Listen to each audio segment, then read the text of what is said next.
Hello guys, अब अगला topic है हमारा assessment and evaluation of student. इसको आप पीडीएफ पढ़ लीजिएगा, वरना मैं आपको शॉर्ट में इसका समरी दे देता हूँ क्योंकि अब समय काफ़ी कम बचा हुआ है। तो देखिए, असेसमेंट जो होता है उससे आपको कुछ सीखने को मिलता है, वो लगातार चलता रहता है। और जो इवैल्यूएशन है उसमें क्या होता है कि आपका एकदम लास्ट में जितना आपको मार्क्स मिला है, ग्रेड मिला है, वो दिया जाता है। और असेसमेंट में होता है कि आपका चलता रहता है, उससे आप सीखते हैं कि हमको अभी क्या क्या अपने सुधार करने हैं। यही इसमें मेजर डिफरेंस है। और बाकी देखिए आगे यहाँ पे मीनिंग जो इसकी दी गई है असेसमेंट की, इसमें दो मीनिंग है। लेकिन जो फिज़िकल एजुकेशन वाली मीनिंग है उसका मतलब होता है कि the act of making a judgment about something. कोई मतलब कि एक्ट ऐसा जिससे किसी का जजमेंट किया जा सके किसी चीज़ का। तो यहाँ पे असेसमेंट जो है ड्राइव हुआ है लैटिन वर्ड से, इसको आप ध्यान दीजिएगा। ये एसिडेर एक है जिसका मतलब होता है सेट बिसाइड। सेट बिसाइड का मतलब कि साथ बगल में बैठना। मतलब जो एक फ़िज़िकल एक्टिविटी फैसिलिटेटर है उसकी ये जिम्मेदारी है कि वो साथ में बैठ के अपने स्टूडेंट्स को मतलब एक्सरसाइज में या फिज़िकल एक्टिविटीज़ में सहभाग करे और उनको बढ़ावा दे। और ये जो असेसमेंट है ना, ये प्रोसेस ऐसे चलते रहता है और इसमें एक दो मेजर क्वेश्चन बनते हैं। इसमें ये बनता है सबसे मेजर क्वेश्चन, एक सेकेंड, इसमें जो सबसे मेजर क्वेश्चन है वो ये है कि व्हाट वाज लर्न, आपने क्या लर्न किया। और उसके बाद जो दूसरा क्वेश्चन बनता है, how well was it learn, आपने कितना बढ़िया से उसे लर्न किया। और देखिए इवैल्यूएशन दोनों मतलब लगते सेम ही है लेकिन अलग अलग है। इवैल्यूएशन में क्या है कि ये फोकस करता है आपके ग्रेड पे, ये देखिए साफ साफ लिखा गया है। इसमें मेन फाइनल में आपका मतलब वैल्यू निकलती है कि आपको कितना मार्क्स मिला है। जैसे मार्क्स वगैरह मिलते हैं रिपोर्ट कार्ड में, उसे वैल्यूएशन कहते हैं। और असेसमेंट आपके देखिए टाइम टू टाइम होते रहते हैं, जिनसे आपको कुछ सीखने को मिलता है, जिनसे आप अपनी कमियों को सुधार सकते हैं। देखिए डिफरेंस, तो इसमें डिफरेंस दिया गया है, difference between assessment and evaluation. देखिए असेसमेंट है जो ऑन गोइंग रहता है, हमेशा चलता रहता है। और जो ये इवैल्यूएशन है वो एक बार मतलब प्रोवाइड क्लोजर, मतलब एक बार आपको बताता है कि कितना आपका ग्रेड है, कितना आपका मार्क्स है। और दूसरा क्या है, assessment improves learning quality and evaluation जज लर्निंग लेवल। मतलब जो असेसमेंट है वो आपकी लर्निंग क्वालिटी को और इम्प्रूव करता है, आपके सीखने की क्षमता को और बढ़ाता है। लेकिन जो इवैल्यूएशन है वो आपको जज करता है कि आप कितना, आपका लर्निंग लेवल है, आप कितने लेवल तक पढ़ सकते हैं। और उसके बाद assessment upgraded and evaluation graded. देखिए इसमें बहुत महत्वपूर्ण है ये कि असेसमेंट जो है वो आपको, जो असेसमेंट है वो आपको अपग्रेड करता है और ज़्यादा लेवल पे लेके जाता है। बल्कि जब इवैल्यूएशन है वो आपको ग्रेड देता है कि आपका लेवल क्या है। Assessment provide feedback and evaluation shows shortfalls. तो असेसमेंट जो है वो आपको एक फीडबैक देता है आपके काम के बारे में, और जो इवैल्यूएशन है वो आपको दिखाता है कि आप जितना करना चाहते थे उतने तक नहीं पहुंच पाए, तो उसमें आप सुधार कर सकते हैं बाद में। और देखिए अब टाइप्स ऑफ इवैल्यूएशन क्या क्या हैं। इवैल्यूएशन के यहाँ पे टाइप दिए गए हैं। एक होता है फॉर्मेटिव इवैल्यूएशन, ये जो है हमेशा इवैल्यूएशन ये हमेशा चलता रहता है, ये ऑनगोइंग प्रोसेस पे है। इसको मतलब कि ये आपका ऐसा है कि जब चलता रहता है बराबर से तो आप इम्प्रूव होते रहते हैं। टाइप्स ऑफ इवैल्यूएशन, तो इसमें सबसे पहले जो टाइप है वो है फॉर्मेटिव इवैल्यूएशन। ये आपका इवैल्यूएशन ये बराबर आपका चलता रहता है, ऑनगोइंग प्रोसेस पे रहता है ये, जिससे आपको नई नई चीज़ें सीखने को मिलती हैं। मतलब कि ये मॉनिटर करता है स्टूडेंट्स की लर्निंग को, प्रोसेस को, कि उनसे उनको इंस्ट्रक्शन दिया जा सके और अच्छा फीडबैक मिले उन स्टूडेंट्स को भी और टीचर्स को भी, और बच्चे इम्प्रूव हो सकें। और जो दूसरा है वो है समेटिव इवैल्यूएशन। ये एकदम लास्ट में मिलता है जब आप कोई कोर्स मतलब कुछ भी कर रहे हैं, उसमें एकदम लास्ट में जो आपको इसका मिलता है कि आपने कितना परफॉर्म किया, कैसा परफॉर्म किया। एक प्रकार से ग्रेड हम कह सकते हैं। जैसे आपके क्लास में आपको जब भी आपका कोई क्लास एंड होता है तो आपको एक मतलब रिपोर्ट कार्ड मिलता है, उसमें आपकी परसेंटेज मिलती है। उसी तरीके से हम इसे देख सकते हैं, इसे सुमेटिव एवेल्यूएशन कहते हैं। उसके बाद है डायग्नोस्टिक एवेल्यूएशन। इसमें क्या रहता है कि इसमें ना आपकी एग्जैक्ट प्रॉब्लम को पता लगाया जाता है स्टूडेंट की, कि उस किस वजह से उसको दिक्कत आ रही है पढ़ने में, और उसकी स्ट्रेंथ और वीकनेस के बारे में इसमें देखा जाता है। और जो इसकी निकलती है वीकनेस, उससे हेल्प मिलता है टीचर्स को और बाकी लोगों को कि वो लर्निंग प्रॉब्लम में जो भी बाधाएं आ रही हैं, मतलब जो भी लर्निंग प्रॉब्लम है उनको दूर कर सकें। और इससे मतलब कि कई सारे तरीक़ों से सही किया जा सकता है। इसमें एक तरीका रिमीडियल एक्शंस भी है, जैसे रिमीडियल क्लासेस वगैरह चलती हैं। अब अगला टॉपिक है कंपोनेंट्स ऑफ फिटनेस। फिटनेस के क्या क्या कंपोनेंट हैं। तो देखिए मेनली फिटनेस के दो कंपोनेंट होते हैं। एक होता है हेल्थ रिलेटेड फिटनेस और दूसरा होता है skill related fitness. Health related वाले फिटनेस में आपका क्या क्या आ जाता है, मतलब कि ये एक प्रकार से आपका ऑल ओवर हेल्थ के ऊपर बेस रहता है कि हेल्थ फिटनेस आपकी हर एरिया में रहनी चाहिए।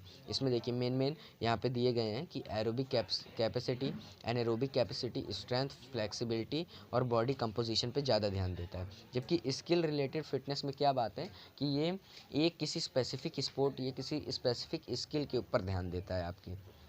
तो इसमें जो मतलब आते हैं मेन आप कह सकते हैं जो मेजर्स हैं वो है एक्शन, बैलेंस और कोऑर्डिनेशन।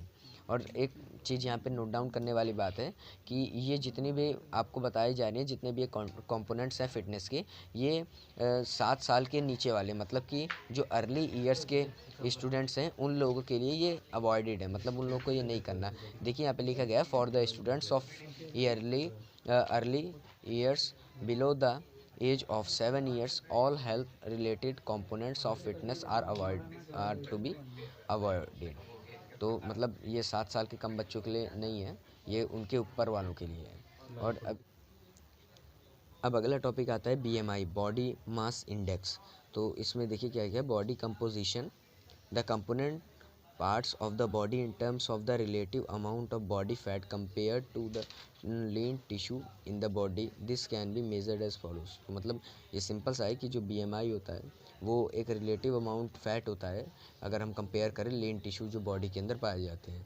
तो इसका एक फार्मूला है, इस पर क्वेश्चन आ सकता है कि आपसे कह देंगे कि ये इसकी डिटेल है, वेट इसका ये, हाइट इसकी ये, आप इसका BMI फाइंड करिए। तो देखिए इसका ये जो फार्मूला है बॉडी मास इंडेक्स, ये वेट जो कि केजी में होना चाहिए और अपॉन हाइट का स्क्वायर, और हाइट की जो यूनिट होनी चाहिए वो मीटर में होनी चाहिए, ये दिया गया है। और यहाँ पे बोला गया है कि आप मतलब 2 महीने पे अपना चेक करके यहाँ पे लिखिए कि आप अंडर वेट है, ओवर वेट है, हेल्दी हैं, कैसे हैं। और उसके बाद देखते हैं, उसके बाद यही फार्मूला दिया गया है और ये एक चार्ट दिया गया है जिसमें आप BMI में देख सकते हैं कि कौन अंडर वेट है, कौन ओवर वेट है और कौन हेल्दी है। तो इस चार्ट द्वारा आपको पता लगाया जा सकता है। पहले आप BMI उसका निकाल लें। उसके बाद आता है स्किल रिलेटेड कंपोनेंट्स। तो देखिए स्किल रिलेटेड कंपोनेंट्स में 3 टॉपिक आते हैं। सबसे पहला टॉपिक है एक्शन, दूसरा है कोऑर्डिनेशन और तीसरा है बैलेंस। तो जो एक्शन है इसमें क्या होता है कि आपका मतलब ability to perform the right movement as is required by the specific sport. ये किसी स्पेसिफिक स्पोर्ट में आपका मतलब कोई टॉपिक, मतलब कोई ऐसा एबिलिटी होती है जिसको परफॉर्म करना होता है राइट मूवमेंट पे, उसके बारे में यहाँ पे दिए गए, जैसे कि रनिंग हो गया, स्विफ्ट चेंज हो गया डायरेक्शन का, और टर्निंग एंड ट्विस्टिंग। और कोऑर्डिनेशन फिर क्या होता है, the ability to use different senses and body parts together. Hand eye coordination is needed when hitting a moving ball in tennis, cricket and baseball. Foot eye coordination is needed when volleyball, a football, whirling a football. Some examples include. देखिए इसमें क्या होता है, इसमें आपका coordination रहता है आँखों का, पैरों का, कभी बार आँखों और हाथों का होता है, मतलब कि आपका इसमें दिमाग लगता है, मतलब कई चीज़ों पे आपको ध्यान देना पड़ता है। तो खासकर ये फुटबॉल, वॉलीबॉल ऐसे सब में गेमों में होता है। तो इसमें क्या क्या इंक्लूड है, hitting a ball with a bat, जब आप बैट से किसी बॉल को हिट करते हैं, और कैचिंग अ बॉल, जब आप किसी बॉल को कैच करते हैं, और या किसी बास्केटबॉल को बास्केट में डालते हैं, या हर्डल रेस में, इन सब चीज़ों में आपका कोऑर्डिनेशन यूज़ होता है। और उसके बाद आता है बैलेंस। बैलेंस जो है ये मतलब एक प्रकार से आप स्टेशनरी रहें या एक मूविंग पोजीशन में बने रहें, मेंटेन रहें, उस बात पे ये ध्यान देता है। इसमें मतलब एग्जांपल कुछ ऐसे हैं कि walking, running, walking on balancing beam, jumping and landing on one leg. देखिए ये जो है ना, इन सब में आपके बैलेंस की ज़रूरत होती है, मतलब कि आपको बैलेंस बनाना पड़ता है। जैसे कई लोग खेलते हैं कि एक पैर पे कूद कूद के गेम खेले जाते हैं, उस सब में बैलेंस का बहुत ज़्यादा ज़रूरत होता है। आप कहीं चढ़ाई कर रहे हैं, आप कहीं जा रहे हैं, चल रहे हैं, पैर दौड़ रहे हैं, तो मतलब आपका मूवमेंट जो है वो एकदम कंटिन्यूसली एक ही मेंटेन रहना चाहिए। तो इसी एबिलिटी को बैलेंस कहा जाता है। और इसके ये जो कंपोनेंट्स है वो नीचे एग्जांपल्स दिए गए हैं आपको।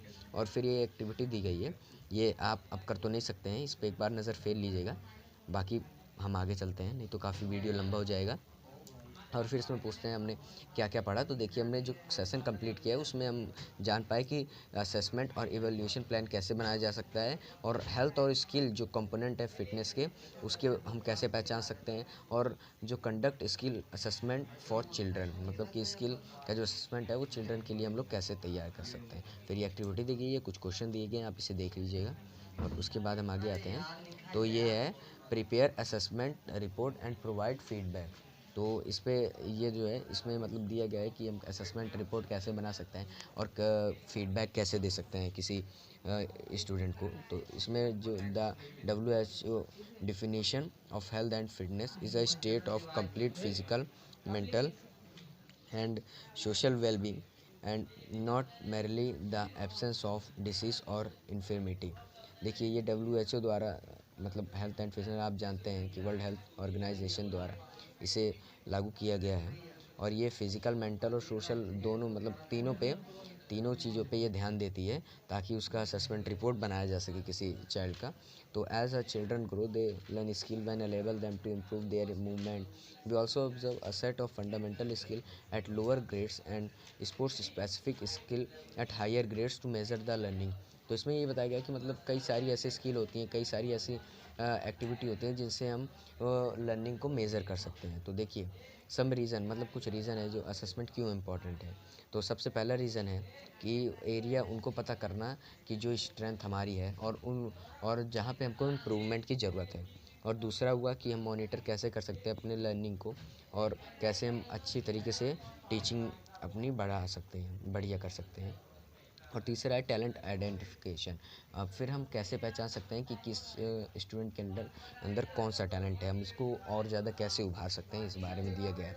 और जो चौथा है मोटिवेटिंग परफॉर्मेंस। अगर कोई अच्छा परफॉर्मेंस करता है उसको मोटिवेट करना या बच्चों को मोटिवेट करना कि आप इससे और बढ़िया कर सकते हैं, जिससे उनका मतलब जो उनका मतलब आप एक प्रकार से कह सकते हैं इम्प्रूवमेंट होगा कई सारी चीज़ों में उनका मतलब स्पोर्ट्स में और हर जगह पे ये इम्प्रूवमेंट इस द्वारा हो सकता है कि आप मोटिवेट करें उनको।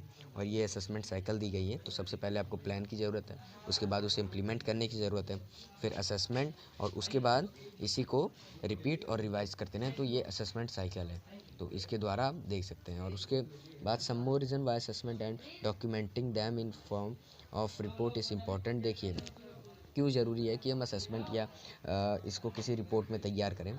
तो देखिए इसमें सबसे ज़्यादा ज़रूरी है identify area of standard improvement. इसके बारे में हमने ऊपर चर्चा कर ली है, मतलब इन सभी का मैंने आपको एक बार पूरा बता दिया है। तो देखिए अब स्टूडेंट के मन में कैसे भाव आते हैं जब कोई रिपोर्ट तैयार होती है कि now that I know how I am doing and what is my next गोल। तो स्टूडेंट को पता चलता है कि मैं अभी तक क्या कर रहा था और मेरा अगला गोल क्या होना चाहिए। Can I take charge of my learning, who can help me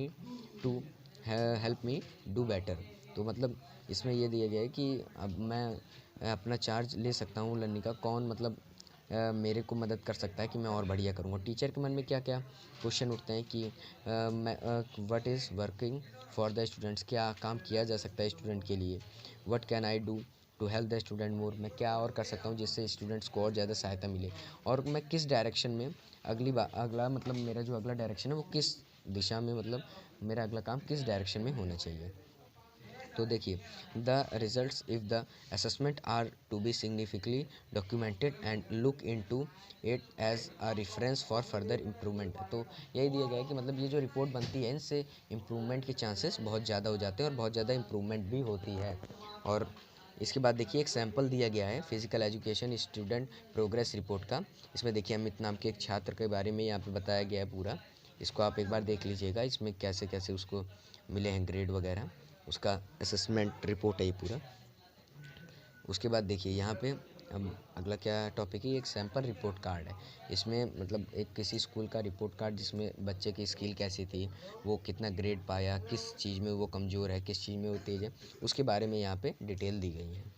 और आपने क्या क्या पढ़ा है, तो इसमें देखिए आपने यही पढ़ा कि असेसमेंट रिपोर्ट कैसे बनाई जाती है, हमने एक एग्जांपल भी देखा था। और explain the important of assessment, और असेसमेंट की जो इंपॉर्टेंस है वो हमने पढ़ ली थी, मैंने आपको ऊपर ही बता दिया। और उसके बाद अब ये बोल रहे हैं एक्टिविटी एक सैम्पल असेसमेंट रिपोर्ट बनी थी, इसको आप देख लीजिएगा। और कुछ क्वेश्चन पूछा गया है कि explain why assessment is important. तो आप जानते हैं असेसमेंट क्यों इंपॉर्टेंट है। और उसके बाद what are the advantages of using a report card, और रिपोर्ट कार्ड के लिए क्या क्या मतलब इससे क्या क्या एडवांटेज होते हैं, इस बारे में भी आप जानते हैं। और अब अगला टॉपिक आता है हमारा फ्री प्ले। तो देखिए ये जो फ्री प्ले है ना, ये टॉपिक फ्री प्ले का मतलब ही ये है कि आप एक प्रकार से मस्ती के लिए खेलते हैं, मतलब आपके मज़े के लिए अगर कोई खेलता है तो उसे फ्री प्ले कहते हैं, जिसमें उसको मतलब जीतने हारने की उसमें बात नहीं होती। उसमें मेन बात होती है कि कितना फ़न उसको मिल रहा है, उससे इंटरेस्ट कितना आ रहा है उसमें। तो देखिए इसमें 3 चीज़ें दी गई हैं, स्पोर्ट, गेम और प्ले। तो तीनों का अलग-अलग तरीका, ये देखिए इमेज के द्वारा भी आप समझ सकते हैं। स्पोर्ट जो है ना, वो एक रूल्स एंड रेगुलेशन पे खेला जाता है, जो कि किसी नेशनल या इंटरनेशनल बॉडी द्वारा बनाया जाता है, जो गवर्निंग करती है कोई एक स्पेसिफिक स्पोर्ट को। हाँ, और उसके बाद जो ये गेम है, गेम में क्या होता है कि जितने भी पार्टिसिपेंट हैं साथ में, जितने भी खेल रहे हैं, वो लोग अपना खुद का एक नियम बनाते हैं गेम में। जैसे आपने देखा होगा गली क्रिकेट वगैरह हो गया, उसमें भाई लोग कहते हैं कि इधर बॉल गई तो आउट माना जाएगा। तो वही चीज़ इसमें बताया गया है कि देखिए स्पोर्ट में तो है भाई, अब जो चल रहा है वो यूनिवर्सल पूरी दुनिया में चलेगा और हर जगह पे वही माना जाएगा। लेकिन जो ये गेम वाला है, ये स्पोर्ट आप समझ गए, और ये जो गेम वाला है, गेम वाले तो आपस में ही बनाते हैं, जो खेल रहे हैं वो अपना खुद का एक मतलब रूल्स का सेट बनाते हैं। और जो ये प्ले होता है ना, प्ले का मतलब होता है कि ये आपको एक जॉय मतलब एक फ़न प्रकार का मेरा, आपको इसमें कोई भी ज़रूरी नहीं है कि कोई जीते या हारे, आप मज़े के लिए खेलते हैं, तो इसको प्ले कहते हैं, जिसमें कोई रूल्स एंड रेगुलेशन नहीं होती है। उसके बाद describe the importance and purpose of free play. Free play के जो इम्पोर्टेंस और पर्पस है उसके बारे में यहाँ दिया गया है। What is free play? Free play क्या होता है? देखिए प्ले आप जानते हैं, फ्री प्ले का मतलब ये है कि किसी भी मतलब मैंने आपको बताया इसमें रूल्स एंड रेगुलेशन नहीं होती। इसमें आप अपने आनंद के लिए खेलते हैं और ना इसमें जीतने हारने का आपको कोई वो होता है कि आप जीत गए या हार गए, इससे आपको कोई मतलब नहीं है। आप एक मतलब मज़े के लिए खेल रहे हैं, आपको फ़न और इंटरेस्ट आ रहा है उसको खेलने में, काफ़ी अच्छा लग रहा है इसलिए। तो इसमें 2 प्रकार के होते हैं, एक होता है स्ट्रक्चर प्ले, एक होता है अनस्ट्रक्चर। स्ट्रक्चर तब होता है जब आप जो प्ले होने वाला है उसको प्लान करके रखें और जो कंडक्ट हो वो स्टेप बाय स्टेप हो और एक पार्टिकुलर वे में हो, तब उसे स्ट्रक्चर प्ले कहते हैं। और अगर जब ये इधर उधर मतलब सब गड़बड़ हो जाता है कि आगे पीछे सब हो, कोई प्रॉपर प्लान ना हो और कोई प्रॉपर वे ना हो, स्टेप ना हो कि कैसे हमको क्या करना है, तो उसको अनस्ट्रक्चर प्ले कहते हैं। तो ये जो दोनों स्ट्रक्चर और अनस्ट्रक्चर प्ले हैं, इनमें एडल्ट कोई एक बड़े आदमी की सुपरविज़न की ज़रूरत है, क्योंकि अगर मान लीजिए कोई इंजरी हो जाती है, कोई प्रॉब्लम हो जाती है, क्योंकि अभी छोटे छोटे सब बच्चे हैं, अर्ली ईयर के बच्चे हैं इसमें, तो उनको मदद दी जा सके तुरंत के तुरंत। और देखिए अगर हम ज़्यादा फ्री प्ले करते हैं तो उसके कुछ एडवांटेजेस भी हैं और डिसएडवांटेजेस भी हैं, जो कि यहाँ पे टेबल में दिए गए हैं। एडवांटेजेस में क्या है? इनकरेज क्रिएटिविटी, आपके क्रिएटिविटी को ये इनकरेज करता है। और दूसरा रिटेन्स इंटरेस्ट, आपका इंटरेस्ट भी जगता है। तीसरा promote sense of ownership, ownership की आपके अंदर एक भावना उत्पन्न होती है। चौथा प्रमोट कम्युनिकेशन, आपके कम्युनिकेशन स्किल में सुधार लाता है, आप कम्युनिकेट करते हैं, जिससे आप मतलब और भी अच्छे से एक दूसरे से परिचित हो पाते हैं। लेकिन इसके डिसएडवांटेजेस क्या क्या हैं? मे डेवलप रॉन्ग टेक्निक्स, देखिए कुछ रॉन्ग टेक्निक्स अपनाई जा सकती हैं कि मान लीजिए कोई किसी को मारता है या कोई चीटिंग करना चाहता है, ये सब चीज़ें।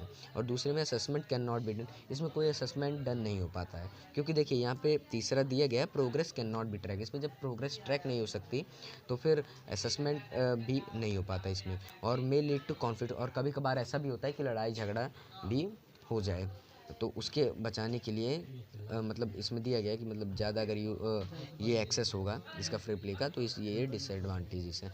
मैं उम्मीद करता हूँ आप समझ गए होंगे। ये कुछ एक्टिविटी दी गई है, इसको आप देख लीजिएगा।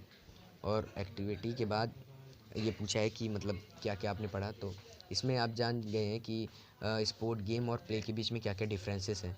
और जो फ्री प्ले एक्टिविटीज़ हैं उनको भी आप समझ रहे हैं। फ्री प्ले एक्टिविटीज़ में छोटे मोटे गेम आ जाते हैं, जैसे आपने देखे होंगे कई बच्चे आपस में ऐसे गेंद से ही खेलते रहते हैं, कोई गेंद दूसरे के पास फेंकता है तो वो दूसरे के पास फेंकता है, ऐसे खेलते रहते हैं, आपस में बैठ के खेलते रहते हैं कुछ कुछ छोटे मोटे गेम, तो इसे फ्री प्ले कहते हैं। Explain the advantages and disadvantages of a free play, अभी अभी हमने इसके बारे में जाना है, वही इसमें पूछा गया कि उसके एडवांटेजेस और डिसएडवांटेजेस क्या है फ्री प्ले के। अब एक एक्टिविटी दी गई है, उसको आप देख लीजिएगा। और ये सब्जेक्टिव क्वेश्चन है, डिफाइन स्पोर्ट गेम प्ले, हम जानते हैं व्हाट इज़ फ्री प्ले, ये भी अभी ऊपर बात हो चुकी। और 3 एडवांटेज और डिसएडवांटेजेस जो कि अभी हमने पढ़ा उसके बारे में बोला गया। अब ये जो आखिरी टॉपिक है इसमें का, मैं कह सकता हूँ कि मॉनिटरिंग एंड इन्वेंटरी मैनेजमेंट, मतलब जितने भी इक्विपमेंट हैं स्पोर्ट्स के, जितने भी खेल कूद की सामग्रियाँ हैं, उनको मॉनिटर और कैसे रखा जाए, इस बारे में यहाँ पे चर्चा होगी। तो देखिए सबसे पहले इसमें दिया गया है कि जो ये जो हैं स्पोर्ट्स हैं, ये कई अलग अलग शेप में हो सकते हैं, साइज़ में हो सकते हैं, टाइप इनका अलग हो सकता है, और ये फैक्टर पे डिपेंड करते हैं कि ये इंडोर गेम है या आउटडोर गेम है। तो देखिए इनका इंफ्रास्ट्रक्चर कैसा है अवेलेबिलिटी का, और एज किस एज के लिए है ये, और कई सारी चीज़ें हैं। तो मतलब कुछ ऐसे इनके अलावा भी कुछ ऐसे इंपॉर्टेंट फैक्टर हैं जिनको हमको माइंड में रखना चाहिए जब हम किसी स्पोर्ट इक्विपमेंट को सेलेक्ट करते हैं। सबसे पहला है एज अप्रोप्रिएटनेस। हमको ये पता होना चाहिए कि हम किस एज के लिए इक्विपमेंट ले रहे हैं, कि मतलब जो इक्विपमेंट और प्रॉप्स हैं वो एज अप्रोप्रिएट हैं कि नहीं है। हाँ, कि मतलब खेलना बड़े लोगों को खेलना छोटे बच्चों के और हम बड़े वालों का इक्विपमेंट उठा लें तो ये गड़बड़ हो जाएगा। उसके बाद ये इंडस्ट्री स्टैंडर्ड, उसका इंडस्ट्री का स्टैंडर्ड कैसे, उसके बारे में आप बात कीजिए।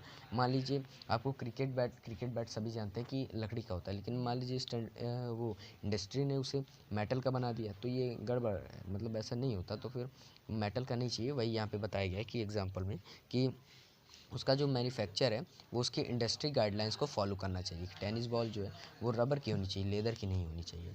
इसी प्रकार से अब अगला है स्पोर्ट्स टाइप। तो इसमें ये भी पता होना चाहिए कि किस स्पोर्ट्स के टाइप का है वो, कि मान लीजिए हम बास्केटबॉल और वॉलीबॉल को तो फुटबॉल की तरह नहीं खेल सकते ना, और ना तो हम फुटबॉल को वॉलीबॉल और बास्केटबॉल की तरह खेल सकते हैं।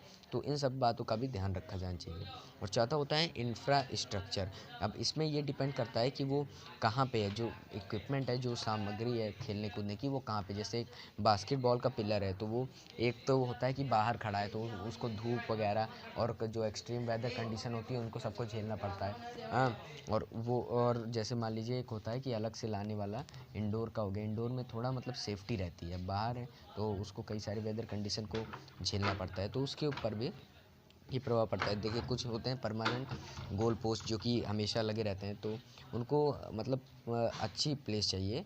और अगर प्लेइंग एरिया मल्टीपर्पस है तो वहाँ पे मतलब ऐसे मोबाइल टाइप के जो इक्विपमेंट हैं उनको रखने के लिए जगह मतलब उसका मैनेजमेंट आपको करना पड़ेगा।